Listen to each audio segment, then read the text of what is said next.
E eu lembrava de um pensamento que falava assim: quando todas as outras vozes silenciam e a inquietação esperamos diante dele, o silêncio da alma torna mais distinta a voz de Deus. E eu precisava me aquietar, porque a minha vida tinha sido de agitação, de barulhos e de ruídos.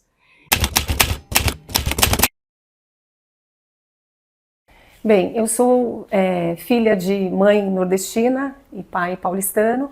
Meus avós vieram para São Paulo, itinerantes nordestinos, em busca de uma vida melhor. Dentre os filhos estava minha mãe, ainda muito jovem, e lá eles iniciaram, reiniciaram a história de vida ali, procurando trabalho, enfim, que é o que São Paulo oferece muito bem. A minha mãe começou a trabalhar muito nova, desde cedo. Em Pernambuco ela trabalhava na roça, em São Paulo ela foi trabalhar para ajudar os irmãos, minha avó, sustentar a família, os demais irmãos. Na adolescência ela conheceu meu pai, muito jovem, saíam, iam para a noite, ela engravidou ainda na adolescência, da minha irmã mais velha. Após 3 anos, foi eu, que ela engravidou de mim, e logo depois de 3 anos o meu irmão. Então, com uns 25, 26 anos mais ou menos, a minha mãe já tinha 3 filhos. O meu pai, ele trabalhava com poços artesianos, então ele viajava muito. A minha mãe era empregada doméstica e ela tinha que cuidar dos 3 filhos e lidar com a viagem do meu pai, e trabalho e tudo. E ela aliviava as dores dela, as angústias e tudo mais no álcool. Então eu cresci com uma mãe alcoólatra, dependente química. Foi uma situação muito difícil para nós na infância, muito difícil. A gente vivia apreensões constantes do que poderia acontecer a todo momento. Minha mãe bebia mais ou menos dia sim, dia não, dia sim, dia não. E nós tínhamos vergonha também da situação, medo. Alguns amigos batiam na porta para nos chamar para brincar e nós fechávamos, às vezes tínhamos vergonha da situação, porque minha mãe era um tipo de alcoólatra que ela bebia e ela perdia os movimentos, ela perdia a coordenação, e por muitas vezes a gente tinha que deitá-la na cama, então era uma situação muito difícil, muito sofrida. Eu me lembro que assim, na infância, enquanto as crianças queriam, quem sabe, ir para Disney, um parque, um brinquedo, o meu sonho da infância é que minha mãe parasse de beber. Então a gente tinha esse grande sonho, não só eu, mas meus irmãos, tivemos que lidar com esse sofrimento todo, mas tinham momentos também que alternavam entre a ludicidade, as brincadeiras, mas também essa insegurança, esse sofrimento. Em contrapartida, na minha casa tinha muita festa, muita música. Meu pai gostava de samba, às vezes era sertanejo, eu aprendi a dançar samba com meu pai. Então tinha isso, essas duas questões, e aí a gente foi crescendo, tudo. A minha mãe na adolescência, por volta dos 15 anos, ela parou de beber. Mas anterior a esse período, eu tive um namorado, dos 13 para 14 anos, que foi o primeiro namorado. Um namoro muito curto, muito breve. Estava numa sexta-feira em casa, me aprontando para recebê-lo, e um amigo bateu a porta e disse assim: eu preciso te contar uma coisa. Aconteceu algo com um amigo nosso. Naquele momento eu pensei, um amigo nosso, se fosse nosso, ele contaria, E aí ele tinha dito que ele tinha batido o carro, sofrido um acidente, na Radioleste em São Paulo, e ele veio a óbito, o primeiro namorado. Isso foi dia 11 de janeiro, não lembro se foi 91, 92 mais ou menos. E ele foi enterrado no sábado, quando ele completaria 18 anos. Ficou um marco assim na minha vida, isso. Eu costumo falar, o que você faz com os limões que a vida te apresenta? O alcoolismo da minha mãe foi o primeiro, esse foi o segundo, e eu fui tentando lidar com toda aquela situação, Foi um momento muito difícil para mim, eu não sabia nada da morte, eu não tinha uma religião, uma fé. E começaram a me falar, ele era de uma família espírita, que ele havia se comunicado com a família. Na época era do filme Ghost. Então eu comecei a imaginar que realmente poderia criar histórias, que poderia haver essa possibilidade. Mas daí, os meus tios haviam ido para uma igreja e eles começaram a me ensinar o que era a morte de acordo com aquele credo, aquela religião. E aquilo me confortou bastante, eu comecei a frequentar essa comunidade religiosa após isso. E ali eu me senti muito bem, me senti acolhida, aquetei as angústias, o desespero de tudo que havia acontecido. E passado um período, eu conheci quem se tornaria meu futuro esposo. Numa festa de casamento do irmão, inclusive na casa dele, tudo, um amigo em comum, ali da comunidade religiosa, da igreja. E a gente começou a conversar, tudo, e foi tudo muito rápido. Foi 4 de setembro de 94, que a gente ficou junto, com 20 dias a gente estava namorando, Foi a primeira namorada dele. E o nosso namoro, ele era um namoro gostoso, mas ao mesmo tempo tinha algumas coisas que eu não gostava, eu queria um pouco mais de afeto, ele não era uma pessoa tão afetuosa, não tinha recebido isso, então eu não tinha muito afeto. Mas a gente saía, a gente se divertia, era ao mesmo tempo gostoso estar juntos. Mas tinha esse impasse que eu ficava pensando, como vai ser isso? Como é isso depois que casar, né? Sempre tive essa questão, né? Mas a gente foi, eu era muito apaixonada, hoje eu compreendo que era dependente emocional. E nesse ínterim no nosso relacionamento, ele decidiu fazer faculdade fora para se tornar um pastor, né? Da comunidade religiosa que nós, eram 4 anos que ele tinha que estudar, e a gente então teve um namoro à distância, mas se vendo aos finais de semana ou a cada 15 dias. Aquilo foi difícil de lidar. Na ocasião, quando iniciamos o namoro, eu tinha 17 e ele 20. E a gente teve esse namoro à distância, por cartas, muitas cartas na época, né? Eu tinha caixa de cartas. E aí, nesse período, ele estudando lá, eu fiquei tão desesperada, que a dependência emocional é muito viver a vida do outro, que eu quis ir para lá estudar também. Eu tinha terminado o magistério e me inscrevi para a faculdade de pedagogia, consegui uma bolsa e fui. E estando lá no campus, eu percebi que eu estava lá por ele, que eu não queria estar lá para estudar aquilo. E aí eu decidi voltar. E aí ele ficou. E esse namoro à distância.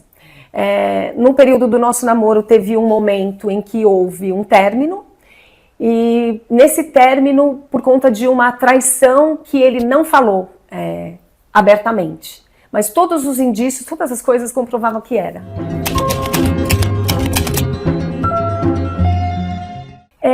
Eu comecei a perceber que ele estava diferente.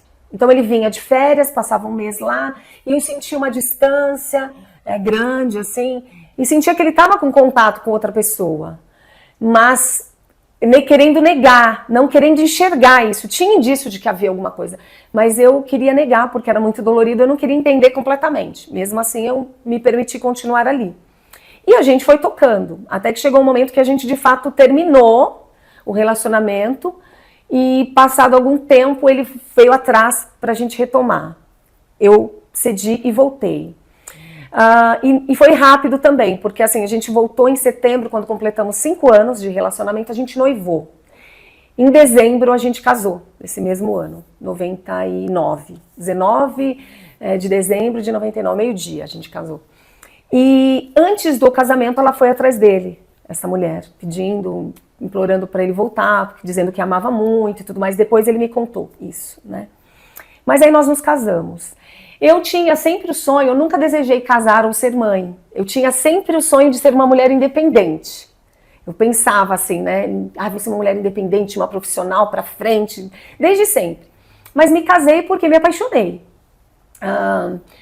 E no nosso casamento, a gente casou, ele se formou, assim que ele se formou, nós nos casamos. A gente não tinha nada, foi tudo muito simples, eu fiz muitas coisas do casamento, lembra? O sapato foi emprestado, quando casamos, alugamos um apartamento, mas não tínhamos todos os móveis.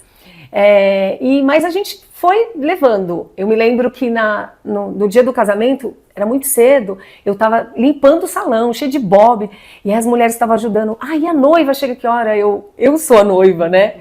Porque nós tínhamos que fazer as coisas, não tínhamos dinheiro. Só que no primeiro ano de casamento, eu me surpreendi, porque assim, eu nunca desejei casar. E eu vivi o primeiro ano muito maravilhoso de casamento, muito bom. A convivência era muito boa, nós saíamos, ele era uma pessoa muito culta, eu aprendi a ler muito com ele, muito organizado, eu aprendi muitas coisas com essa pessoa, muitas coisas. E eu gostava muito de ouvi-lo, ele tinha uma excelente oratória, ele tinha a capacidade de levar uma plateia do riso ao choro, assim. E eu gostava muito de ouvi-lo, eu sempre o acompanhava, né, nas palestras, nos cultos e tudo mais, e gostava muito, era muito tocante para mim, eu o admirava, gostava de estar junto. Então o primeiro ano foi maravilhoso. E aí foram se passando os anos. Devido à minha educação que eu vivi na minha casa, eu era muito insegura. Tinha baixa autoestima, eu tinha muita insegurança. Eu entrei no relacionamento assim. E eu tinha muitos ciúmes. Eu era muito ciumenta, eu era muito insegura. Tanto que quando nós casamos, fizemos uma viagem uma vez e ele falou assim pra mim, não vai dar certo assim, né? Aquilo foi um insight assim pra mim, eu preciso mudar essa característica em mim.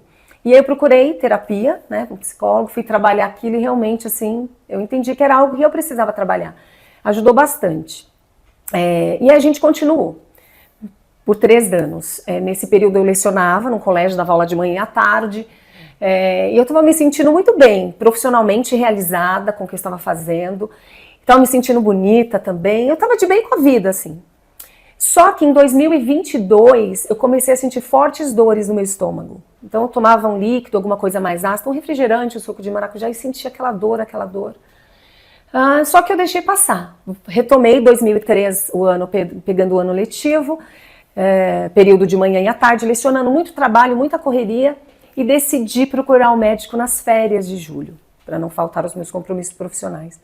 Só que as dores foram intensificando de tal maneira que na sala de aula eu dava atividade, propunha atividade para as crianças, e eu deitei em posição fetal, me recordo, em mesas assim, para conseguir lidar com aquela dor. Que foi quando, de fato, eu fui procurar um médico. Daí, solicitaram uma série de exames, endoscopia, ultrassom de abdômen e tudo mais. E eu continuei dando aula, né? Só que me ligaram do hospital.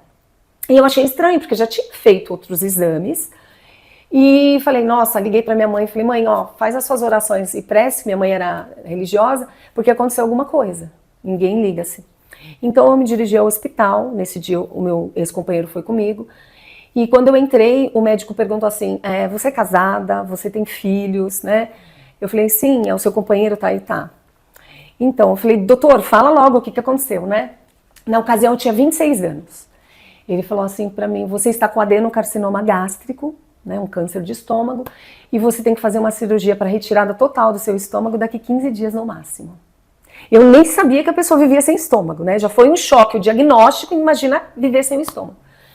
E aí foi quando ele entrou também ali para me dar um apoio, um suporte, assim, meu chão abriu, assim, né? Eu fui outro limão que a vida me apresentou, assim. Eu falei, uau, o que é isso, né? E foi uma angústia muito grande até eu entender os porquês e para que está acontecendo isso e tal. Nesse período, até a cirurgia, eu já emagreci 2 quilos. Na ocasião, eu pesava 58. Emagreci 2 quilos até a cirurgia, preparamos tudo para fazer essa cirurgia. Então, assim, fui internada, né, para fazer a cirurgia, foram 8 dias de internação, ele me apoiou muito, ficou comigo no hospital, uns 8 dias. E eu me lembro que, assim, pela minha fé, eu estava muito confiante que Deus estaria ali comigo, né. E eu, que tanto que antes de ir para a cirurgia, eu queria cantar, né, na igreja, na comunidade, eles falam louvar, louvar. E eu falei pra ele que eu queria, ele falou assim que não tinha condição de fazer aquilo, né? E aí eu fui pra cirurgia, assim, quando eu voltei, a enfermeira me disse que eu falava que eu queria louvar, porque eu, né, recebi anestesia assim, fui pro quarto e fiquei com sonda nasogástrica por 8 dias, né, me alimentando direto pro intestino, e um sofrimento, né, de ter que lidar ali com tudo, dores muito fortes, sobretudo nas costas e tal. Mas ao mesmo tempo foi muito tranquilo porque eu recebi apoio, acolhimento dos meus familiares, né, de amigos, dos alunos. Enfim, foi muito amor, assim, me senti muito amada naquele momento. Só que eu tinha para mim uma coisa, uma inquietude, que eu pensava assim, que se eu adoecesse algum dia, ele não ia mais me amar. Eu sempre pensava isso, né? Falava, será que ele vai me amar se eu adoecer? Mas ele me apoiou todo aquele processo. Aí eu recebi alta, fui para casa, e comecei a comer líquido, pastoso, como um bebê mesmo, né? Às vezes entalava, eu tinha muita dificuldade para ainda mastigar, era bem desafiador. Nesse período de internação, eu emagreci 8 quilos, 1 quilo por dia, né? Então, totalizando aí 10. Fui de 58 para 48 quilos. E aí, passamos no oncologista, ele disse assim, olha, é interessante que você faça quimio e rádio para diminuir as chances ao máximo, porque você é muito nova, é um diagnóstico que é muito raro dar em pessoas muito novas, porque eu não fazia uso de bebida alcoólica, nem fumava, enfim, então assim, não tinha muito o porquê. Então vamos fazer, eu decidi fazer. O meu ex-marido não queria que eu fizesse, ele discutiu com o oncologista, mas eu entendi que ali era a minha vida, quem tinha que decidir aquilo era eu, então eu decidi fazer. Era mais ou menos assim, 20 de uma, 25 da outra, entre rádio e químio. Então, eu comecei a fazer a quimioterapia todos os dias de segunda a sexta, lá em São Paulo, na Avenida Paulista, e fiz já as demarcações para rádio. Só que quando eu estava fazendo a quimioterapia, eu comecei a passar muito mal, muito mal, muito mal. Náusea, eu fiquei muito depressiva também, eu não conseguia já comer por conta da cirurgia, com a rádio, com a quimio piorou. E aí eu senti que eu estava morrendo. Eu senti que eu era uma flor, que eu estava murchando, eu sentia o meu corpo definhar e morrer. Ele tinha ido dar uma palestra e quando ele voltou, eu falei assim, olha, eu preciso ir para o hospital porque eu sinto que eu tô morrendo. E aí ele me levou para o hospital e, de fato, eu cheguei lá sem defesa para uma gripe tive que ficar em isolamento reverso, onde as pessoas se protegem, né, para não me contaminar, e comecei a receber leucócitos, células de defesa no umbigo, muitas injeções. Em contrapartida, eles tinham que me dar medicação, só que as minhas veias estavam necrosadas da quimio, eu não aguentava a dor que queimava muito. Aí eles falaram, então nós vamos colocar um catéter. E na colocação do catéter, eles perfumaram o meu pulmão. Eu tive um pneumotórax. E daí eu estava com 38 quilos, aí já eram 20 a menos nesse período, né? O cabelo começou a cair, aí eu fiquei lá internada e eu precisava comer para receber alta, só que eu não conseguia comer. E aí eles liberaram que minha mãe fizesse, até lembro, um nhoque para levar, uma amiga levou uma cesta também de comida, tanto que era muito, as minhas visitas até comiam. E daí eu tinha que comer para receber alta, o intestino funcionar também. E a minha sogra, que é uma pessoa incrível, maravilhosa, ficou comigo nesse período, porque o meu ex-marido não bancava ficar comigo, definhando ali, né? E aí cabelo caindo, né? Mas mesmo assim eu queria fazer uma sobrancelha, colocava umas prisilinhas, umas coisas e tal.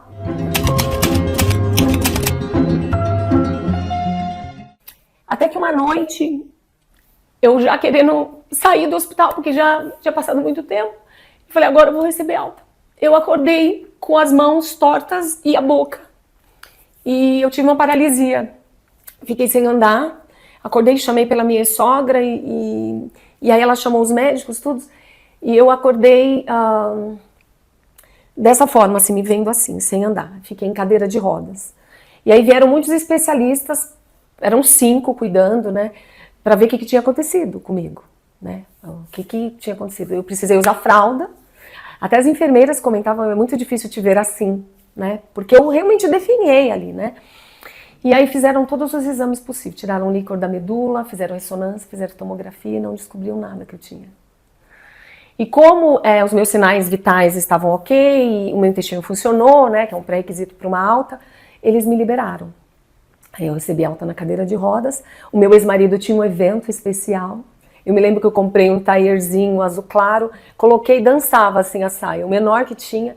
Ele me levou nos braços para um cabeleireiro num shopping para que eu pudesse cortar o cabelo que estava caindo, o cabelo era bem comprido, e ficou bem curtinho, eu fui para esse evento, assim, definhando, e de lá eu fui para uma clínica natural para me reabilitar.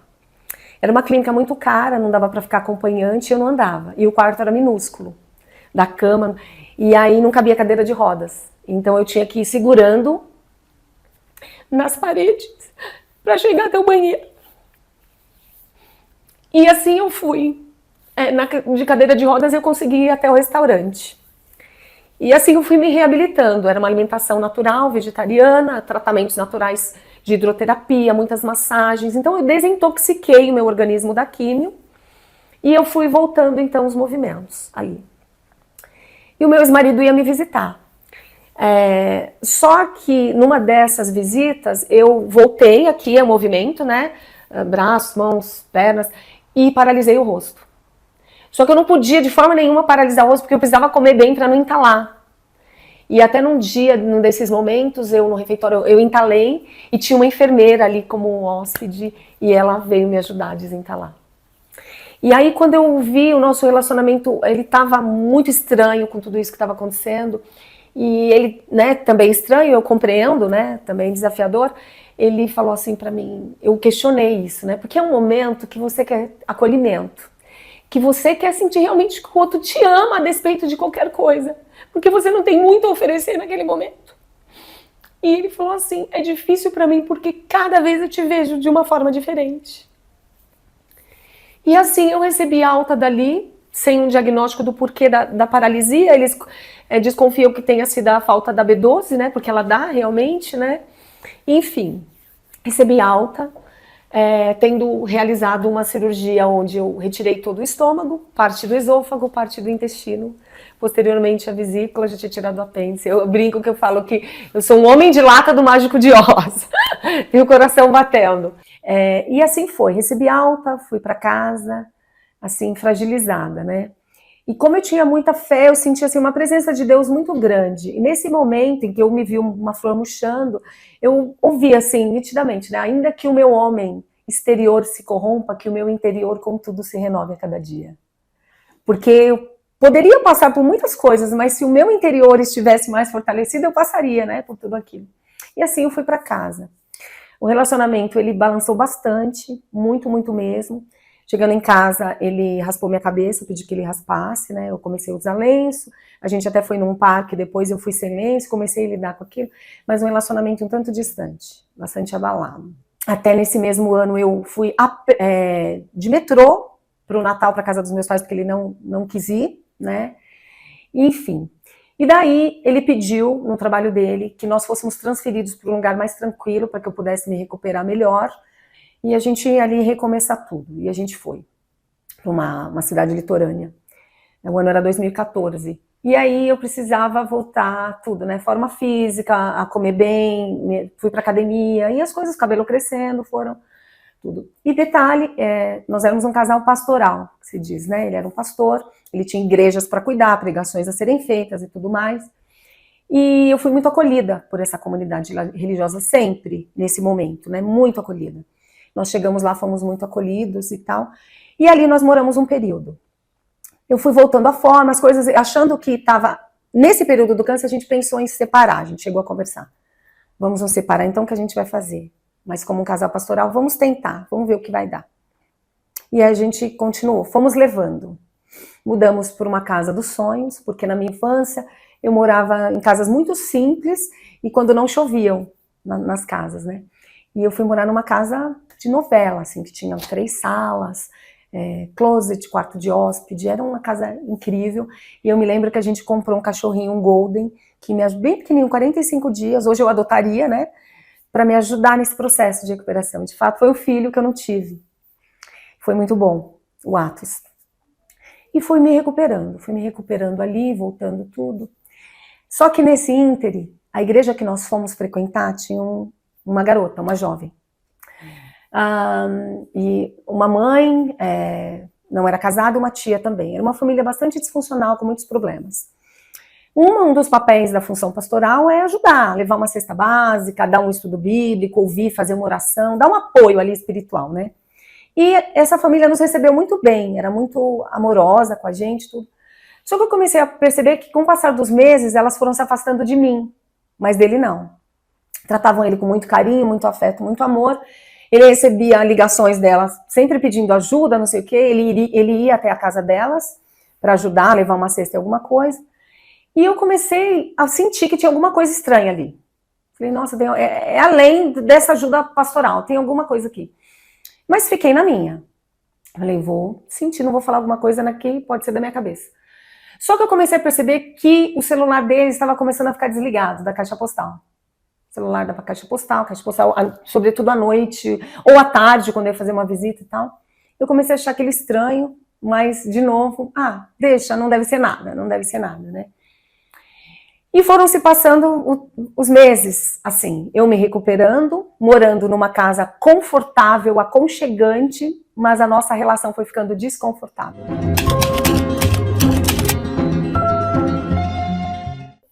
Eu fiquei de licença, eu não voltei a lecionar, porque eu fiquei muito debilitada, eu precisava, né, me reabilitar antes de retornar, né, retomar as aulas. Então eu fiquei mais em casa, nesse período, cuidando mesmo da minha saúde, e eu tinha um sonho muito grande, porque desde a infância eu sempre desenhei. Desenhava, olhava e desenhava, fazia as releituras, de pintar a tela. E quando você tem um diagnóstico desse, parece um atestado de óbito, você quer fazer tudo o que você não fez na vida. Você fala, se eu morresse agora? Então eu comecei a pintar telas, fui para um curso, então eu pintava muito. Eu pintava muito. Eu pintei umas borboletas, eu pintei paisagens. Eu tinha uma sala... A casa era um L da casa era só vidro, então eu ficava ali, imersa na natureza, pintando. Muitas horas. Aquilo foi muito terapêutico para mim. Né? A arte tem esse poder terapêutico, um instrumento de cura na minha vida até hoje.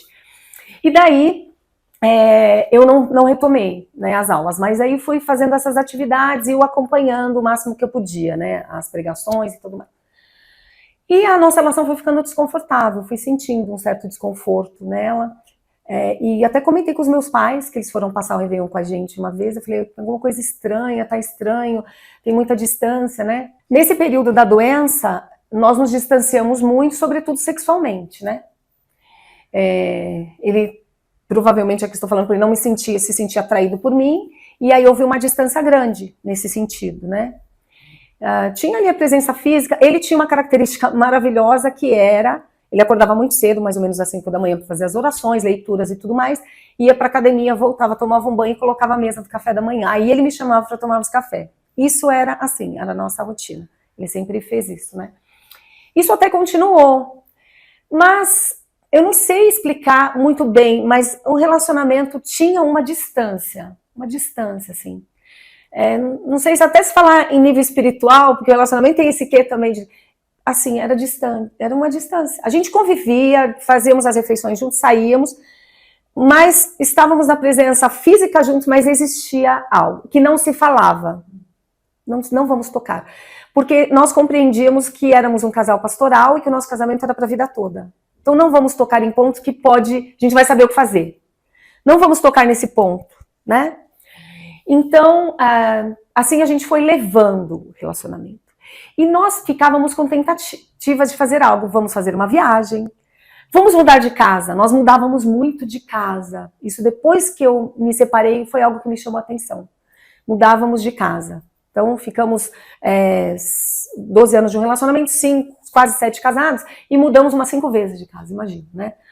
E aí nós mudamos mais uma vez, foi a última que nós fomos. Em 2005 ainda, essa garota, ela teve um desentendimento com a mãe, era litoral que morávamos, então era rodovia, e ela foi para a rodovia, ele foi atrás dela buscá-la. Só que na minha mente era um pastor que estava ajudando, né, um membro ali da igreja, da comunidade. Tudo bem. E ele trouxe para casa. Então, assim, eu hospedei essa garota na minha casa. Ela dormiu na minha casa, quarto de hóspede. No outro dia de manhã, ele acordou cedo, preparou o café para ela e levou ela até o ponto, para ela ir embora. E aí, mas eu fiquei com essa desconfiança, porque um dia nós viajávamos muito, estávamos, se eu não me engano, em Goiás, e aquele tempo era caro. Ela ligou pro celular dele a cobrar. Eu não fazia isso como companheira. Eu, tipo, oi, ele atender. Eu achei muito estranho aquilo. Mas era uma pessoa que ficava muito calada. Eu não queria confronto. Eu não queria brigar, não queria confrontar nada. E aí, ok. Passou esse período, em 2006, mais ou menos. Em 2005 eu fui sentindo mais distância, mais dificuldades do relacionamento, até que um dia eu esqueci o ventilador de teto desse sobrado novo que mudamos. Quando ele foi dormir primeiro, e eu depois esqueci. E no outro dia ele teve uma explosão, porque o ventilador ficou ligado comigo, assim. E eu achei aquilo muito estranho. Falei, nossa, é só um ventilador, tudo bem, eu poderia ter desligado, mas é só um ventilador. E eu falei assim, nossa, não dá para ser tratada dessa forma, assim, não é por aí. E eu me lembro que eu recebi um telefonema do meu pai, que meu pai perguntou assim para mim se estava tudo bem. Aí eu, por que, pai, tá tudo bem? No seu casamento com vocês, eu falei assim, mas tá, né, meu companheiro é muito bom, é um trabalhador, mas meu pai falou assim, mas relacionamento não é só isso. Tá tudo bem? Meu pai perguntou, né? Enfim, eu decidi que naquele ano, 2006, eu iria para a faculdade. Eu não tinha ainda formação, cursar psicologia. Só que como o nosso relacionamento estava muito estremecido, a forma dele tratar não tão afetuosa e tal, eu falei, eu não preciso ficar convivendo com isso aqui. Detalhe, nesse período do câncer, eu fui procurar uma psicóloga para me ajudar a lidar com várias questões. Ela pediu para eu escrever bastante os meus sentimentos. Isso me ajudou muito. Então eu já tinha sido fortalecida um pouquinho para entender que, opa, peraí, não é por aí esse tratamento. Então eu decidi ir estudar em São Paulo. Deixei ele lá e fui estudar em São Paulo, fazer faculdade em São Paulo. Eu morava num apartamento de umas amigas na semana e voltaria no final de semana. Só que nesse ínterim, eu engravidei. Né? Aí, o que aconteceu? Eu contei para ele, nós fomos para uma viagem, que ele foi convidado para palestrar, e eu contei para ele. Só que ele surtou, assim, ele não gostou, não foi interessante, um relacionamento de quase 12 anos, e eu fiquei muito chateada com aquilo, assim, muito, muito, muito, muito. E não tinha o que fazer, eu estava grávida, né? Eu voltei a morar lá com ele, né? Ficar mais a semana, tudo, e transferi a faculdade para lugar próximo, outras cidades que eu ia de ônibus fretado. Mas com 8 semanas eu perdi o bebê. Com 8 semanas eu perdi. Eu me lembro que eu engravidei dia 11 de fevereiro de 2006. E eu perdi com 8 semanas. Eu estava feliz, embora eu não sonhava em ser mãe, né, e estava aquela situação, mas eu estava feliz, assim. mas eu perdi o bebê. E aí estava tocando a minha vida muito com a faculdade, assim. Eu queria me formar, eu tinha em mente que eu queria ser uma professora universitária, fazer um mestrado. E estava lá. Aí o nosso relacionamento parece que ele chegou numa estabilidade, assim, ok, parece que tá agora interessante, tá legal, tá, ok. E a gente foi levando. Eu estudava de manhã, chegava em casa, na hora do almoço, preparava um almoço para nós, e nós sempre fazíamos uma cesta ali, dormíamos um pouquinho, ele ia para as atividades dele e eu ia fazer coisas da faculdade.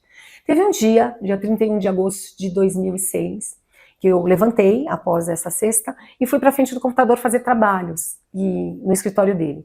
Ele sentou aqui do meu lado, num aparelho de musculação que ele tinha, e perguntou assim para mim: o que você vai fazer da tua vida? Eu falei assim: como assim, o que eu vou fazer da minha vida? Eu vou me formar, quero fazer um mestrado e me tornar uma professora universitária. Mas por que você está falando isso? Porque vai ser meu último ano como pastor. Eu falei assim: você já vem falando isso há algum tempo. Mas por que agora, né? Ele: porque eu caí. Eu falei: caiu como, né? Tropeçou, né? Não, eu adulterei. E ela tá grávida. Aí, só para confirmar, porque eu desconfiava quem poderia ser, eu perguntei, ele falou que era a pessoa. Né? Aí eu me lembro que eu levantei dali e fui pro meu quarto, assim, no chão, ajoelhei e eu gritava, eu berrava, assim, nossa, enlouqueci. Um detalhe, anterior a isso, ao ir para essa faculdade, eu ainda estava de licença, né, por conta da doença, e eu recebi um dinheirinho ali que dava para pagar a faculdade. Tudo era muito apertado e eu tinha que pagar o fretado. E eu pedi para ele se ele poderia me ajudar a pagar o fretado. E ele disse que não podia, que não dava. Só que eu não era de olhar celular, as coisas dele, só que eu senti que eu tinha que ir até o escritório olhar uma pasta determinada de pagamentos de documentos. Eu senti que eu tinha que fazer isso. E quando eu fui, eu achei comprovantes de que ele estava pagando o fretado para ela, que cursava na mesma faculdade que eu, inclusive pegava o mesmo ônibus que eu. Então, assim, não podia pagar para mim, mas pagava o dela, né? E ao descobrir isso, eu fiquei calada. Como sempre, eu ficava muito calada. Né, com algumas coisas. E aí a mãe dele uma vez ligou pedindo dinheiro, ele comentou comigo: a minha mãe pediu uma ajuda, mas não vai dar para ajudá-la, e nesse dia eu não aguentei. Eu falei: se você não estivesse pagando o fretado para tal pessoa, você poderia ajudar a tua mãe. Aí ele levantou, gritando, assim, desesperado, subiu, que era um sobrado, pegou o telefone e ligou para a mãe dela. Ele falou: você falou que eu tô pagando o fretado para ela, não sei o que lá, tal, para Beatriz. Enfim.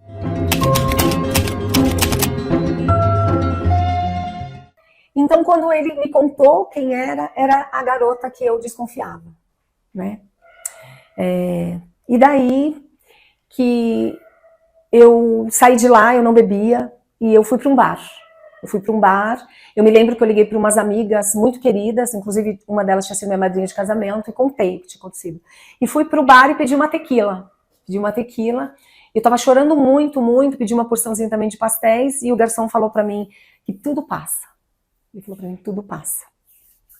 Aí eu voltei para minha casa, e no outro dia, quinta-feira, eu tinha que passar na perícia médica, né? Porque eu estava de licença já há alguns anos, e eu recebi a alta da perícia médica, né? Que eu teria que voltar a trabalhar, que era em outra cidade, né? O colégio que eu lecionava.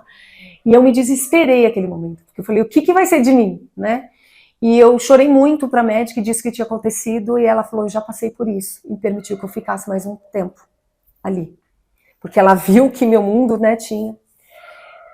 Eu me lembro que quando ele me contou isso, naquele dia o meu mundo desabou. Eu perdi o referencial de casa, de estado civil, de trabalho, né, de religião e de cidade. Tudo desabou. E eu não tinha estrutura emocional, uma vez que eu estava há 3 anos me recuperando de um câncer, de cirurgia, de quimioterapia. E eu fui para casa dessas amigas nesse dia da perícia médica, era uma quinta-feira. Quando ele me contou, foi numa quarta. Na quinta eu fui contei para as amigas, e elas viram meu desespero, a minha angústia, e eu fui apresentada aos remédios tarja preta. Tomei um Rivotril ali e desabei. Ali mesmo, né, eu dormi, não lembro nada. Acordei no outro dia, sexta-feira, retomando lá para casa, voltei para a cidade, que era outra cidade que elas moravam. E elas me deram uma cartela dessa medicação. Eu voltei para lá numa sexta, E eu me lembro quando eu voltei, nós morávamos num sobrado e tínhamos na parede retratos nossos do casamento. E eu quebrava todos, jogava no chão, assim. O meu cachorro desesperado, eu quebrava todos os retratos que eram nossos. Eu voltei com muita ira, assim. E daí fiquei lá aquela noite. No outro dia cedo, era um sábado, ele estava lá. Ele pedia para eu perdoar, perdão, perdão. Ele chorava também, ficou desesperado também e pedia para eu perdoar, para eu perdoar, para eu perdoar. No outro dia, eu não me lembro como que foi essa sexta-noite, ao chegar lá, assim. Mas no outro dia de manhã, ele saiu para fazer a pregação dele, lá as palestras e tudo mais, e eu fiquei em casa. Inclusive na igreja que essa garota frequentava. E ela estava grávida. Só que só eu sabia, né? E a mãe dela, né? Provavelmente. E aí, o que aconteceu? Ele foi e eu liguei para minha mãe, meus familiares não sabiam, em São Paulo, e disse assim, né, meu companheiro, falei o nome dele, me traiu e eu vou me matar. E desliguei o telefone e tomei a cartela que estava comigo, do Tarja Preta, inteira. Por Deus, eu acredito que é por Deus mesmo, minha mãe conseguiu falar com essa minha amiga na outra cidade, e essa minha amiga conseguiu falar com ele. Eu não sei como ele atendeu, porque se ele estava lá, né? Mas aconteceu, correu para casa e me levou para o ambulatório ali. O que eu me lembro vagamente é ele falando o que aconteceu e eles disseram, então ela vai conseguir o que ela queria, né, com isso. Mas não consegui, graças a Deus. E eu fiquei uma semana pinela, assim, sem saber, vegetando, sem saber quem eu era, o que eu fazia, sem nada. Minha sogra, mais uma vez, foi para lá me acolher, cozinhar e cuidar. Ela morava no interior. E daí, eu não estando feliz com isso, né, não conseguindo lidar, eu ainda tentei por hipotermia. Era agosto, eu tentei de roupão entrar no mar à noite, numa noite muito fria, e ele foi atrás e me tirou do mar, né. Porque foi um desespero, uma dor que eu queria calar, assim, dependente emocional, vivia para o outro, né, vivia a vida do outro, então agora meu mundo desabou, né. E foi muito difícil lidar. Depois, passado esse período, eu queria ir na casa dela de qualquer jeito. Eu queria falar com ela, né, falar com a mãe e tudo mais, e ele me levou, insisti muito, ele me levou. E ao chegar lá, elas confirmaram tudo o que tinha acontecido, tal, e me mostraram fotos deles dois, como se ele namorasse com ela. Então, numa festa de aniversário dela, ele abraçado atrás, né, lá na frente, me mostraram fotos, que na época eram impressas, né. Foi, assim, muito difícil, e eu me lembro de ter falado para ela assim, eu desejo que um dia aconteça com você o que está acontecendo comigo. Eu falei para ela, eu consegui falar isso, assim, e saí de lá. Saindo de lá, ele que tomou as medicações. Aí ele tomou e também ficou pinel e tudo mais ali, né? Enfim, passou esse período e eu falei, o que eu vou fazer? Por estar muito apaixonada e muito dependente, eu pensava, eu vou criar esse filho como se fosse meu. A gente vai se mudar para outra cidade, a gente vai reconstruir a nossa história, ninguém vai saber da nossa história. Eu comecei a formular histórias na minha cabeça para continuar com ele, porque a dependência era tamanha, né? E também não vou expor essa história. Imagina como que eu vou expor uma história dessa. Só que eu não fiz isso. No dia 13 de setembro de 2006, eu fui embora. Peguei o que era meu, as coisas. Ele pagou ali um caminhãozinho, ali uma perua para levar para casa dessas amigas que me acolheram nesse primeiro momento. Aí eu fui embora. Foi muito doloroso, porque eu fui embora apaixonada ainda, amando. Dependente emocional não vê tantos defeitos, as sombras, só as luzes do outro, e eu não via dele. E aí fui embora. Só que ele acreditava que nós iríamos voltar, que a poeira ia baixar, que as coisas iam se assentar, e de alguma forma nós voltaríamos a ser um casal. Mas não foi assim que as coisas aconteceram. Porque eu comecei a ter um olhar para fora para outros homens. Comecei a paquerar e tudo mais, e ele começou a perceber. Após isso a gente ainda ficou, ele foi na casa dessa amiga, tudo. Mas depois ele começou a perceber que eu estava me interessando, que eu estava me jogando na pista. E aí foi que ele falou que eu estava traindo ele. Ele usou o argumento de que eu estava traindo ele, né? E aí, de fato, acabou. Eu precisava me dirigir até os diretores dele, a diretoria, porque é uma coisa bem estruturada, né, onde ele trabalhava, e dizer o que tinha acontecido, porque eu me separei, só que eu não queria expor e contar o que tinha acontecido, para que ele continuasse ali no cargo dele. Porque eu pensava, ele vai ter um filho, ele precisa sustentar o filho, e eu pensava assim também, Cristo sempre soube que Judas era o traidor, o lado seria o traidor, era o ladrão, e ele nunca delatou, ele nunca expôs Judas. Não vai ser eu que vou expor ele, eu falava. E eu fui lá diante da liderança dele lá e falei, queria me separar. Nós íamos completar 7 anos de casado em dezembro, eu saí em setembro. Por quê? Fui bastante pressionada para dizer, e eu disse, porque eu nunca amei. E eles se sentiram por satisfeito. Pronto, fui embora, tocar minha vida. E ele a dele. E aí foi uma nova história que eu fui tentar aliviar aquelas dores, voltei uma ira toda comigo mesma, e comecei a beber na diversão, ir para as baladas e para as noites. Então a minha vida se tornou assim, era noite em balada bebendo, e durante o dia eu tomava o tarja preta para dormir.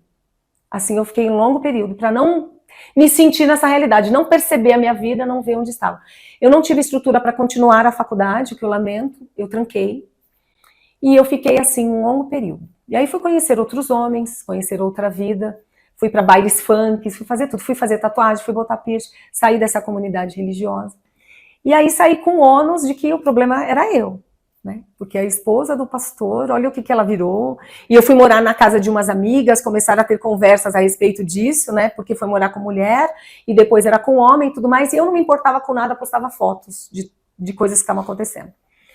Enfim, não recebi nenhum telefonema para falar, você tá bem, você tá comendo, nada. Me desliguei bastante dali.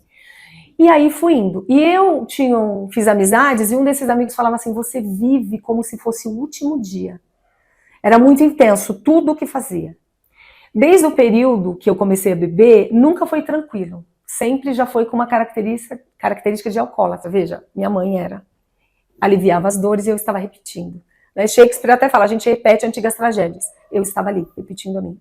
Encontrava alívio ali naquele momento, no álcool. E comecei a beber muito. E sair para as noites e conhecer outros homens. Eu era sempre passional, eu sempre me apaixonava muito. Não necessariamente falava para o outro e sofria e amargurava ali no copo. Aquela paixão, sempre muito assim.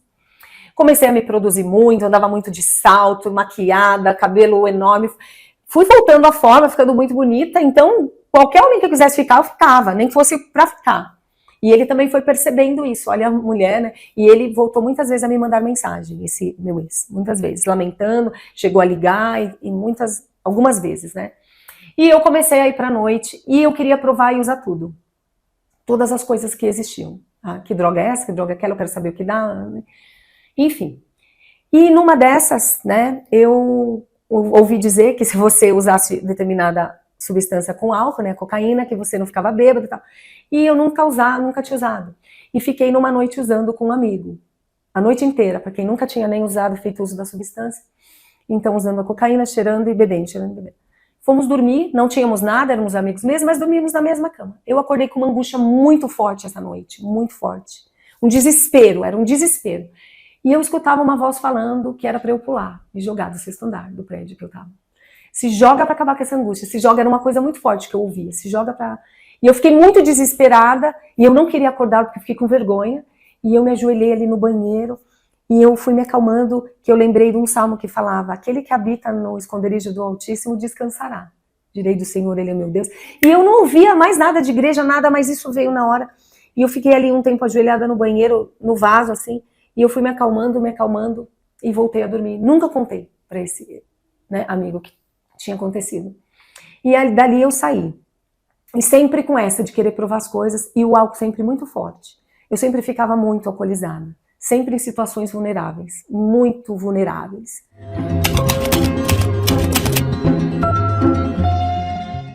Então, eu gostava de sair dançar, mas eu perdi a mão, porque eu era uma alcoólatra, né?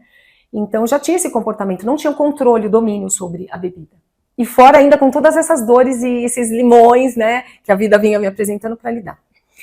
Enfim, aí, num desses momentos, né, eu fiquei com ele se hospedou no meu apartamento, foi até lá, me ligou, falando se podia para ir ver o filho, porque o filho nasceu, né, hoje ele tem um filho aí, talvez de quase 20 anos, né, e eu recebi e a gente ficou. Mas eu fiquei com ele nesse momento, eu nem pensava mais nele, nada, porque eu era assim, ó, ele vai ver quem ele perdeu, eu queria mostrar isso, assim, sabe? Uma vaidade, né, tal. Ele vai ver que ele perdeu, mas sem sentimentos, sem nada. Ele foi pro meu apartamento, dormiu, porque no outro dia ele ia ver o filho, né, em outras cidades, que era caminho, e foi embora e ali acabou. Nunca mais. Já tinha passado um tempo já dessa separação. A gente separou, divorciou, tudo ok, tirei o nome de casado, enfim, segui minha vida. Só que eu estava procurando alívio das minhas dores, em substâncias, em coisas, né? E numa delas eu decidi, eu provava várias coisas. Eu decidi provar o êxtase, a bala, né? Numa balada que eu fui, no litoral, e eu passei muito mal. Eu tive síndrome do pânico, assim, naquele momento que bateu. Porque eu não tinha estômago, tudo que eu usava já ia para a corrente sanguínea, era tudo muito, né, assim. E aí eu tinha provado a metade uma vez, não tinha dado nada, não, quero provar outra, quero provar outra. E ainda senti que naquele momento era como se Deus falasse, filha, não, porque quando eu peguei da mulher na balada que veio me abraçar para dar, eu fui pro banheiro e a segurança foi atrás, bateu na minha porta. O que você tem aí? Porque talvez eu soubesse que aquela pessoa passava. E eu falei, eu tenho balas, porque eu ia pra balada, mas eu levava maçã, banana, coisas para não dar uma hipoglicemia, né? Enchi a cara, mas que eu tinha fruta ali para comer, para se livrar de alguma coisa. E eu falei pra ela, eu tenho hipoglicemia, então tem, ó, tudo aqui na minha bolsa, tá? Ó, vou te colocar pra fora. E era um lugar que se me colocasse pra fora não tinha, porque era isolado, no meio do mar, assim, né? Mas eu tomei aquilo, passou um tempo, bateu, e eu senti um desespero imenso. E eu gritava na balada o nome desse mesmo amigo que eu tinha tomado, né, cheirado com ele lá. Cadê ele? Cadê ele? Assim, desesperada, aí achei. E a partir daquele momento eu não conseguia soltar a mão de alguém na balada, eu tinha que estar com a mão segurando, que tinha desespero. Essa era uma droga que vinha o sexo, assim, muito, você queria sair beijando e ficando com as pessoas. E eu ia, mas só que segurando com essa, né, a mão dessa amiga. Ia procurar homens para dar um beijo, para ficar, mas não soltava a mão dela. E eles foram embora e eu não quis ir. Fiquei lá na balada, depois esses homens me levaram embora. Eu não sei como eu cheguei em casa.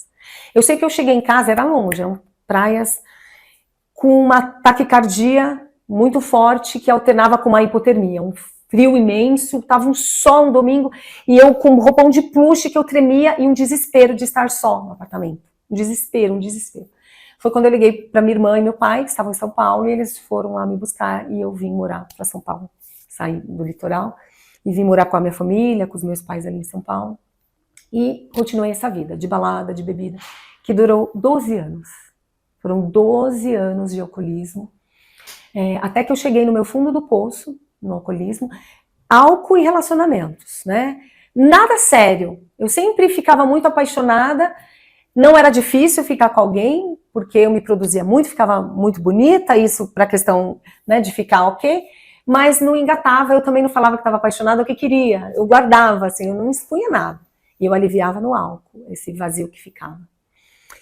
Até que eu me vi no fundo do poço do alcoolismo, me percebendo assim, saindo do trabalho às 4 da tarde, querendo entrar num bar para pegar uma cerveja para beber. Não vendo problema nisso, assim. E a gota d'água foi que eu fui para um casamento de um primo, tinha terminado um relacionamento muito breve, de uns 3 meses, que eu não queria terminar, e eu fui para o casamento do meu primo, não comi nada, eu tinha determinado que eu não beberia, mas eu não aguentei. Eu comecei a beber, não comi nada, comecei a beber, e ali eu desabei, DPT. Tanto que eu saí carregada para o carro do meu pai, e na minha casa meu pai teve que me tirar do carro e colocar. Naquele momento eu entendi que eu tinha um problema muito sério com álcool, muito sério. E daí eu fui procurar ajuda, né? Fui procurar ajuda morrendo de vergonha em grupos de apoio, de chapéu, de óculos, não me reconhecendo ali, mas entendi que era o que eu tinha que fazer, senão eu ia, né? E ali eu fiquei um tempo, foram uns 4 meses mais ou menos, e tive a recaída no meu aniversário de 2017. Eu fiquei um tempo, eu bebi muito em 2015, fiz muita coisa louca em 2015, em 2016, por conta, eu quis dar uma pausa, 2015, e recaí no dia do meu aniversário em 2016. E em 2017, eu recaí de novo, dei uma breve, né, pausa, e recaí de novo. E essa recaída, eu conheci também uma pessoa super tóxica. Na verdade, o meu padrão de relacionamento era um tóxico. Além de eu ser dependente emocional, eu tinha dependência química e eu era codependente. Os meus relacionamentos, eles precisavam ter dependência química, porque eu vivi isso com a minha mãe no passado. Né? O que ficava gravado era que eu tinha que ser a salvadora de alguém dependente químico, porque era meu histórico com a minha mãe. Minha criança interior tinha aquilo, né? Então, eu sempre era atraída por homens assim. Eu tinha homens interessantes, mais funcionais, mais equilibrados, mas eu não me interessava por esses homens. Era chato, não era interessante e tal, eu precisava me atrair por esses. E nessas de me atrair por esses, no meu caminho vieram muitos psicopatas, muitos sociopatas, muita loucura, assim, muita loucura. Com dores, a minha família sempre lidava com as minhas dores dessas coisas que não davam certo. Sempre recebi muito apoio familiar. E daí, num desses, eu conheci essa pessoa de 2017, que estava... Quando eu conheci, ele disse que ele morava com uma amiga tal, e depois eu descobri que ele morava ainda com a ex, que estava realmente se separando, mas ainda morava com ela. E ficava, por sinal, também com ela, e ficava também, por sinal, com dezenas de mulheres. Só que eu não sabia, né? Não sabia, né? A gente namorou, estabeleceu um relacionamento, eu voltei a beber, ele também era dependente, né? Usava, bebia um pouco, mas fazia muito uso da maconha. E aí a gente terminou esse relacionamento também de uma forma muito complicada, que esse outro, que foi o último, em 2018, janeiro de 2018. Eu decidi sair da casa porque era uma casa de passagem, era uma casa que tinha muita gente sempre. Iam usar as substâncias, tinha piscina, ele fazia ali um bar, né, próximo à piscina, e recebia muitas pessoas, assim, para uso de substâncias. E eu comecei a achar que aquilo era um problema. Nesse período, eu retomei a faculdade, fui cursar nutrição, mas a arte também veio muito forte, e eu vim retomar também teatro, fiz teatro musical, fui estudar canto, fui retomar tudo que até então tinha parado na minha vida, né? E aí eu entendia que eu, como nutricionista, seria um problema, pra mim, né? Eu beber, como que era muito assim, pegava muito pra mim. Como que eu sou uma alcoólatra, eu sou nutricionista, é saúde. E aquilo era muito conflitante pra mim. E naquele ambiente também daquela casa, eu tinha um sonho, eu falava, nossa, a gente poderia transformar essa casa num spa, já que ele era massoterapeuta, eu ia me formar em nutrição, olha que loucura. E a gente receber pessoas aqui para lidar com questões, recuperar. Eu sonhava, idealizava uma coisa muito utópica. E daí que eu me senti muito desconfortável naquela casa, no ambiente, com tudo que estava acontecendo ali. Eu comecei a olhar para minha vida e falar assim, nossa, olha de onde eu vim, o que eu passei, aonde eu estou. O que vai ser de mim aqui? E aí eu falei para ele que não dava mais para mim. Mesmo apaixonada, eu tinha feito quase 2 anos de terapia muito intensa, 1 ano e pouco. E eu me fortaleci naquele período com a terapia para tomar essa decisão, porque eu jamais terminaria relacionamentos. O dependente emocional, ele é sugado, a relação é tóxica, mas ele tá ali. E eu me senti fortalecida para sair dali. Foi muito choro, eu chorei, ele chorou e fui embora. Só que as minhas coisas ficaram. Era uma cidade interior, não era São Paulo. A gente namorou São Paulo e tal, e depois que ele separou, ele alugou uma casa no interior e eu ia para lá os finais de semana. E aí eu fui embora e mandei mensagem para ele que viria buscar as coisas. Depois de uma semana, ele disse que ia para um show em São Paulo, não foi, e eu disse que viria buscar minhas coisas. Em outro momento eu deixaria tudo ali, não buscaria nada, mas eu falei, não, são minhas coisas, eu vou buscar. E quando eu cheguei, eu mandei mensagem do ônibus dizendo que estava a caminho, ele não viu. Quando eu cheguei, ele estava próximo, era um sábado de manhã, ele estava próximo à área da piscina, com uma mulher, servindo café para ela, como ele fazia comigo, né, ali. E daí, eu peguei, entrei, cumprimentei a mulher, ainda dei um beijo no rosto da mulher, educadamente, falei assim com ele, ele levou um susto, assim, ele tipo, não se conformou, entrei para pegar minhas coisas, falei, eu vim pegar minhas coisas. E aí lá dentro ele foi, depois de um tempinho, eu chorava, desesperada, gritava, que eu não acreditava no que estava acontecendo, eu tinha acabado de sair dali, né? E ainda assim eu implorei para ele ficar comigo. Implorei para ele ficar. E ele falava que não dava, que não dava. Em outro momento, de tanto implorar, ele falou que ia pensar. Mas eu implorei. Aí comecei a pegar minhas coisas, todas as minhas roupas, enfim, guardar. Só que nesse relacionamento, houve muitas traições que eu descobri depois, inclusive com essa, ela ficava junto. No período que ele estava comigo, na verdade ela já era amante dele quando casado, ela estava esperando que ele separasse para ficar com ela e ele engatou comigo. Só que enquanto ele estava comigo, ele ficava com ela e com outras, e com a ex e com todo mundo, né? E tinha indícios também, porque assim, estávamos juntos, íamos para um motel, por exemplo, e ele falava assim, nossa, eu vou ter que pegar meu sobrinho que está vindo de Florianópolis do aeroporto. Sabe assim, do nada, né? Dormindo na casa dele um outro dia, achamos uma pulseira, uma corrente assim na cama, ele, poxa, eu emprestei a casa para minha sobrinha, que veio com os amigos dela dar uma festa. Sempre tinha uma desculpa, sempre tinha algo. Hoje eu compreendo que quando o homem tem muitas desculpas ou muitas histórias, tem alguma coisa. Porque quando tá tudo tranquilo, ele não precisa ficar se explicando, inventando e criando. E são coisas, às vezes, mirabolantes que, por não querermos enxergar, não querer enxergar, eu, no caso, negava, deve ser, né, não sei o que e tal. Isso, ele se desculpava muito, ele sempre... Só que, ao mesmo tempo, ele era um lorde. Então, assim, as mensagens, o que você vai beber? Íamos sair, o que você vai beber essa noite? Porque eu não misturava, porque achava que ia ficar bêbada, já tinha essa característica, né? Ah, hoje eu vou beber cerveja. Tinha a minha cerveja preferida no carro, já ali, a cooler. Ou vou beber vinho, tinha o vinho.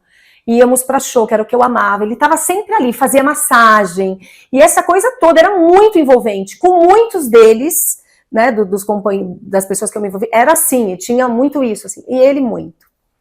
Aí eu me separei, saí de lá, né, terminamos. E com aquela dor.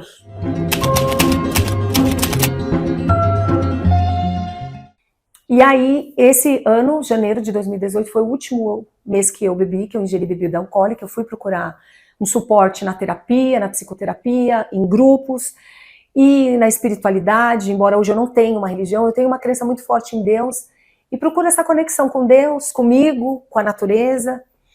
E Deus utiliza instrumentos de cura na minha vida. A arte é um deles, né? Eu me apego muito à arte, então a fissura, a compulsão que eu ia para o álcool, hoje ela se dá através da arte, quer seja dançando, cantando, sobretudo nas artes visuais, que eu pinto, né? Então a dor, ela vem, eu consigo integrar os meus fragmentos através da arte. Eu consigo organizar o meu caos através da arte. E trazer alguma beleza para o mundo a despeito das dores, dos limões que a vida apresentou. Pegar esse amargo, esse azedo e transformar numa limonada, num mousse, em algo doce. E Deus utiliza a arte na minha vida para isso. Ela me faz muito bem. E daí, o 2018 foi um ano muito difícil de lidar com esse sofrimento da dependência emocional e de stalkear as redes, saber com quem ele está ficando, onde ele está e tudo mais. E aí elas entraram em contato comigo, a gente até montou um grupo de WhatsApp, elas contarem como se dava com ele, o que ele fazia esse último, né? Nossa. Essas namoradas e amantes junto dele, de todo mundo, assim, que ele ficava esse último. E aí eu saí desse grupo que foi tóxico demais, a gente conversou um dia, a gente não parava de conversar durante um dia, até que eu decidi sair, elas queriam se adicionar, serem amigas, impossível, não dava. Enfim, isso foi 2018, eu me formei em nutrição, e eu comecei a me aquietar, a me acalmar. Eu trabalhava em São Paulo, e eu entendia que eu precisava buscar um lugar de descanso, de quietude para essa vida que tinha sido tão atribulada por tantos anos. E me culpava muito, né? Porque eu me sentia muito inferior, que eu não engatava relacionamentos, ou a culpa também da traição lá atrás, o que eu fiz de errado, aonde eu falhei, ainda trazendo ônus para mim mesma. Mas as psicoterapias me ajudavam a me entender mais, no processo de autoconhecimento, compreender que eu tinha, assim, sombras, mas que eu tinha muita luz também, né? Para sair desse fosso de trazer a culpa para mim. E eu fui me tornando, assim, mais saudável emocionalmente, né? E também fiquei só. Pela primeira vez, eu escolhi ficar só, sem me relacionar, sem ir atrás. Eu tive uma recaída ainda com ele em julho, a gente terminou em janeiro, em junho, julho mais ou menos. A gente se falou, eu bloqueei ele e tudo mais. Falei umas boas verdades em áudio para ele e bloqueei. Ele mandou mensagem para minha mãe, quis tentar ainda contar. Daí acabou de vez, a gente teve a recaída, ficou, mas daí acabou. E eu fui conhecer uma cidade que eu tinha visto, um amigo que tinha um hotel, numa cidade super tranquila. E eu falei, vou conhecer essa pousada. E fui. E eu me senti ali, me encontrei naquela cidade pacata. Eu era muito boêmia em São Paulo, da noite, de shows, de museus, da vida cultural agitada sempre. E eu vim me aquietar. Eu conversei com os meus pais e falei que eu queria morar lá. Voltei a São Paulo, pedi demissão do trabalho, primeira vez que fui à cidade, e aluguei uma chácara no meio do mato. E fui morar só. O ano era 2019. Aluguei a chácara em dezembro, me mudei em janeiro de 2019. Foi a melhor coisa que eu fiz na minha vida, o melhor presente que eu poderia me dar. Porque pela primeira vez eu estava vivendo o que eu queria, ser uma mulher independente, sozinha, mas eu não tinha estrutura financeira para, eu recomecei de novo, eu fui recomeçar. Eu pedi demissão do trabalho para uma cidade que eu não conhecia e que eu tinha esse amigo, que se morava a quilômetros de distância, talvez uns 15 ou 22. E tudo o que eu tinha cabia naquela traseira da picape dele. E fui com a minha gatinha. E quando ele me deixou ali, eu falei, meu Deus, o que vai ser de mim agora? Só. Fechei a porta da casa, que não tinha móveis, tinha uma coisa, eu tinha um colchão e uma geladeira. Ele tinha me dado um armário, esse amigo com a esposa, e um cooktop, que nem tinha apoio, não tinha nada. Eu fechei a porta, eu lembro que eu rezei tanto, eu orei tanto, eu falei, eu preciso de uma força maior, né, para tocar minha vida. Mas ao mesmo tempo eu me senti muito em paz. Eu senti uma paz. Meu pai, minha família me ajudou a pintar a casinha e eu fui morar onde eu sempre quis, porque eu queria morar onde o sol se pusesse. E a casinha era de frente para as montanhas onde o sol se punha. Tinham mais de 30 pés de amora na casinha, tinha café, era uma delícia, e eu não tinha carro e era próximo à cidade, 7 quilômetros. Eu ia e voltava a pé. Ia e voltava a pé quando eu precisava ir. Fiquei sem internet um período, então de fato eu fiquei só. E eu lembrava de um pensamento que falava assim: quando todas as outras vozes silenciam e em quietação esperamos diante dele, o silêncio da alma torna mais distinta a voz de Deus. E eu precisava me aquietar, porque a minha vida tinha sido de agitação, de barulhos e de ruídos. Eu precisava me aquietar para me conectar mesmo ao divino, a mim mesma, né? Começar a me valorizar, a me enxergar antes de estabelecer uma nova relação. E eu tinha para mim que eu iria fazer tudo mais sustentável na casinha. Então a cama, o colchão era sobre pallets, o sofazinho era sobre pallets. Eu pegava caixotinhos de uva, pintava e eu fui decorando a casa. E a arte, tudo aquilo foi me fazendo muito bem. E ali eu fiquei. Os meus pais decidiram se mudar de São Paulo. Meus tios decidiram se mudar de São Paulo. Meu irmão, minha cunhada, sobrinho. E lá já somos em 12 pessoas nessa cidade, né, que eu decidi sair. Um dos irmãos está se mudando para uma cidade também próxima, está construindo. E ali eu fui reconstruindo a minha vida. Embora a casa fosse alugada, eu decidi fazer Airbnb. Eu alugava a casa. Montei uma página, era Refúgio Casinha de Barro. Era um refúgio. E as pessoas, os hóspedes, amavam a simplicidade que tinha ali. Voltaram muitas vezes, porque era mágico, era simples e mágico. Eu comecei a pintar e desenhar nas paredes da casa. Eu tinha necessidade de desenhar, de trazer arte à tona. E assim foi. Eu hospedei por um longo período, atendi como nutricionista também. Os meus clientes e pacientes iam até lá, alguns ou outros eu fazia home. E a arte também foi vindo muito à tona e eu fui concomitantemente trabalhando as duas questões, a nutrição, porque eu compreendo a nutrição para o corpo e para a alma. Então eu fui integrando tudo aquilo. Eu gosto muito de trabalhar e atender mulheres, porque a minha história de vida é muito sofrimento, muitas situações que muitas mulheres passam, então eu sinto que tenho muita empatia, né? Vivi muitas coisas. E aí foi dessa forma que as coisas se deram. Fui fazendo outras atividades, também cidade pequena, né? A questão financeira pesa muito. A gente ganha por qualidade de vida, por segurança, mas a questão financeira é um tanto desafiadora. E aí eu fiquei só por quase 4 anos. Eu consegui sair daquela solidão sofrida que um dependente emocional se encontra, parece que não tem vida, para uma solitude, para desfrutar da minha companhia. Então eu gostava de estar na rede, de ler um livro, de assistir algo sozinha, de preparar uma comida para mim. Eu gostava de estar com a minha gatinha, de contemplar o pôr do sol, de ouvir uma música. Eu gostava, era muito gostoso. Foi muito mágico, assim. E daí eu comecei a sentir a necessidade de me relacionar, depois de um tempo. Passado as dores, assim, eu comecei a sentir uma necessidade de me relacionar e me abrir para o relacionamento. Até então eu me fechei mesmo, me fechei completamente. E depois eu me abri. O ano foi 2022, que eu senti que eu queria me relacionar. Eu tinha aí terminado em 2018, conhecido umas 3 pessoas nesse ínterim, mas não engatado nada, foi mais algo superficial. E eu senti que eu podia agora, né, queria estar com alguém. E só que nesse período eu peguei Covid, até que demorei bastante, né, desde que ela surgiu, como nós já vivíamos em isolamento, então nós demoramos para contrair. E eu fiquei com depressão com Covid. Eu já tinha, né, muitas características ali. Melancolia foi sempre um lugar em que eu ia e voltava, né. E com o Covid eu fui intensamente, assim como ia com os términos. Eu fui ler, estudar um pouco sobre isso, não sei o quanto de verdade há, mas nas estatísticas diz que 3% da população que contrai pode desenvolver, né, a depressão. contraiu o Covid. E eu fui uma delas. Uma depressão muito escura, muito escura. Eu queria ficar isolada no quarto, nem ver ninguém. Eu não queria sair do quarto.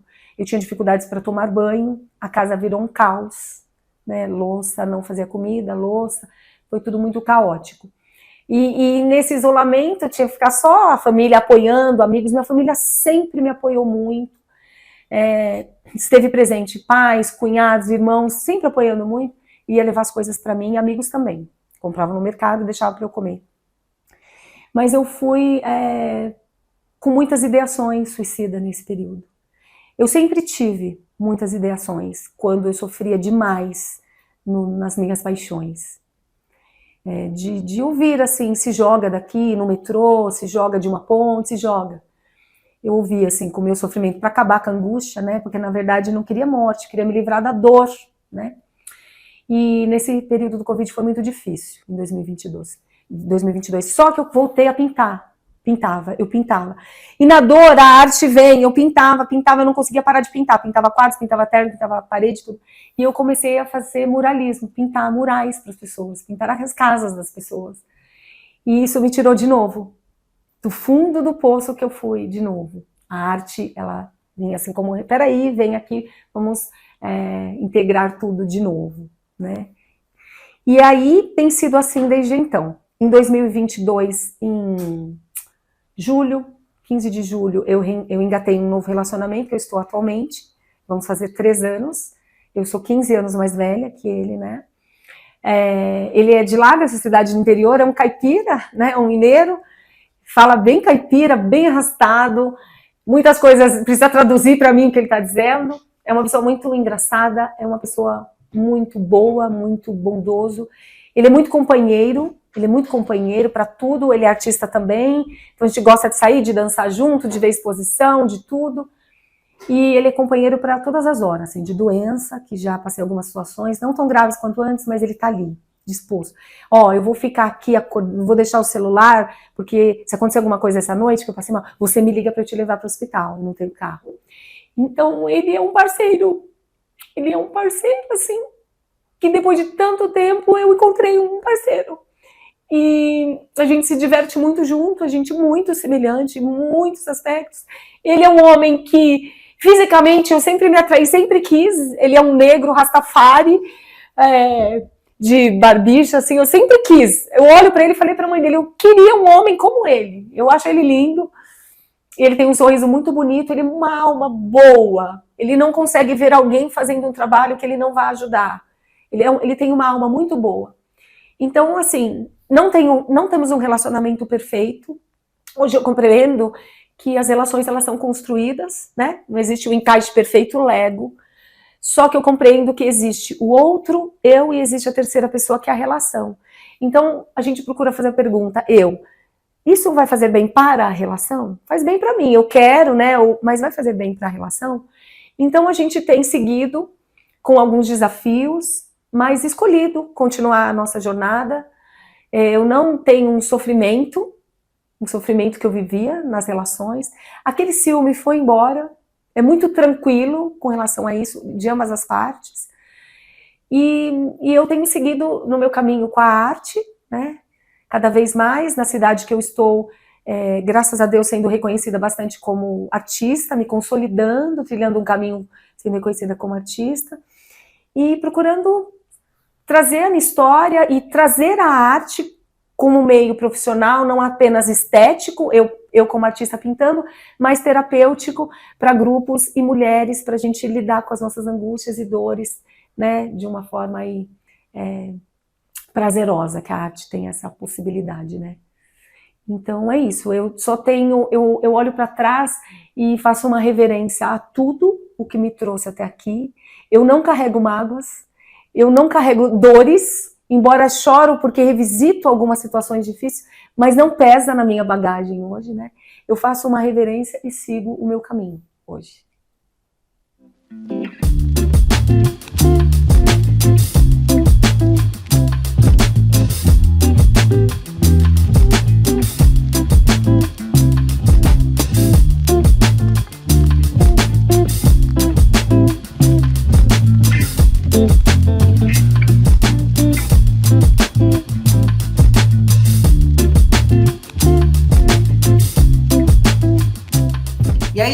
você achou da história da Beatriz? Comenta aqui para eu saber. Compartilhe esse vídeo com todo mundo que você gosta. E já sabe, ao comentar, se coloque no lugar dela e seja respeitosa. Quer contar sua história de divórcio no nosso canal? É só preencher o formulário que está aqui na descrição do vídeo. A próxima história é da Luciana, que teve uma briga com o amante do marido e todo mundo ficou do lado da amante. Vou parar por aí, não vou dar spoiler, mas você não pode perder. Então já se inscreva no canal e ative o sininho.